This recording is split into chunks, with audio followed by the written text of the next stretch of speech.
মহান রাব্বুল আলামিনের দরবারে আমাদের প্রিয় নেত্রীর জন্য অন্তঃস্থল থেকে কায়মনা বাইকে দোয়া করি যাতে আল্লাহ পাক উনাকে জান্নাতের সর্বশ্রেষ্ঠ স্থান দান করেন।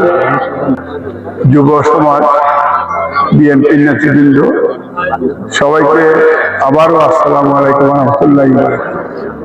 আমার বক্তব্য আজকে যেহেতু দোয়া মৌসুম এবং আমাদের নেত্রী উনি তো বিশ্ব নেতা হিসাবে আল্লাহ তাআলা কবুল করে।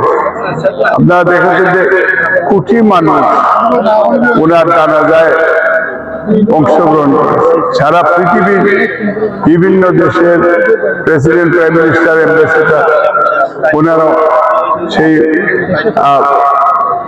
জানাজায় অংশগ্রহণ করেছে।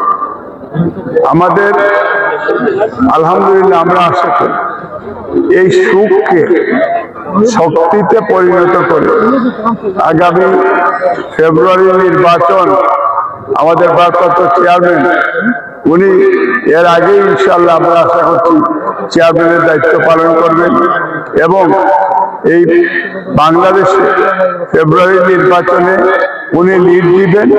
ওনার নেতৃত্বেই আমরা বিশ্বাস করি জনগণের বুথে বিএনপি সরকার গঠন করবে। এই জন্য আপনাদের দোয়া কামনা করছি এবং আমাকেও madam Khaleda Zia, mother of democracy, ওনার নির্দেশে যে বাংলাদেশে থেকে বাংলাদেশে মানুষের সেবা করার জন্য, এবং আমিও কথা দিয়েছি বাংলাদেশে থেকে বাংলাদেশের মানুষের সেবা করার জন্য আমি চিরজীবন যতদিন বেঁচে থাকবো বাংলাদেশেই থাকবো, আপনাদের কাছেই থাকবো, আপনাদের সাথেই থাকবো।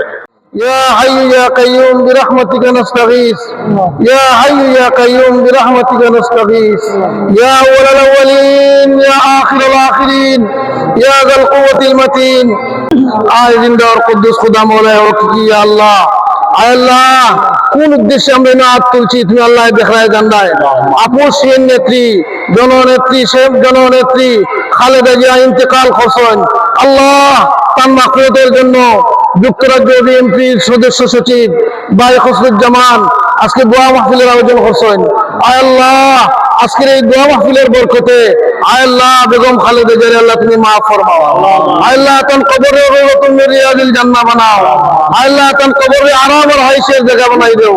আয় আল্লাহ তাআলা দেশের জন্য তাই অনেক কিছু করে গেছেন, সব কিছুর জরিয়া করে তার দরজাতে বুলন্দ ফরমাও। জান্নাতুল ফেরদাউসের আলা মাকাম নসিব ফরমাও।